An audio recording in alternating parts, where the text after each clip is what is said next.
ছোট পর্দার অন্যতম জনপ্রিয় মডেল ও অভিনেত্রী সাবিলা নূর। তাকে দর্শক শুধুই ভালোবাসেন কাজের মাধ্যমে, কারণ তার ব্যক্তি জীবনে নেই কোনো রসালো গল্প। খুবই বুঝে শুনে পা ফেলেন এই অভিনেত্রী।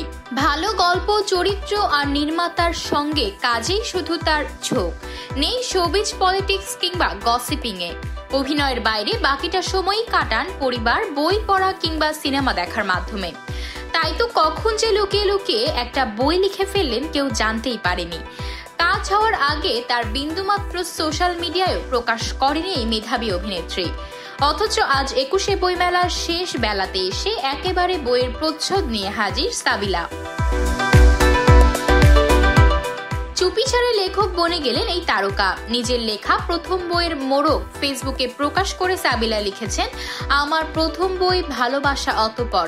এই বই জুড়ে থাকছে ১০ রকমের ১০টি গল্প। পাওয়া যাচ্ছে এবারের বইমেলায়, অনন্যা প্রকাশনী, প্যাভিলিয়ন ২৭।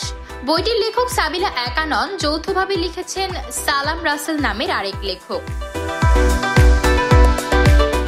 প্রসঙ্গত, লেখক হিসেবে সাবিলা এবারই প্রথম আত্মপ্রকাশ করলেন এমনটা নয়, তিনি লেখালেখি করেন ছোটবেলা থেকে। সেই লেখা যে কেবল নিজের নোটবুক কিংবা ডায়েরিতে খসড়া হিসেবেই থেকে গেছে তাও কিন্তু নয়। এই অভিনেত্রীর লেখা গল্প নিয়ে ২০২১-এ নির্মিত হয় নাটক পারাপার। রাফাত মজুমদার রিঙ্কুর নির্দেশনায় সেই নাটকে অভিনয় করেন সাবিলা নূর নিজেই। তার সহশিল্পী হিসেবে ছিলেন তাহসান খান ও মনোজ পরমাণিক।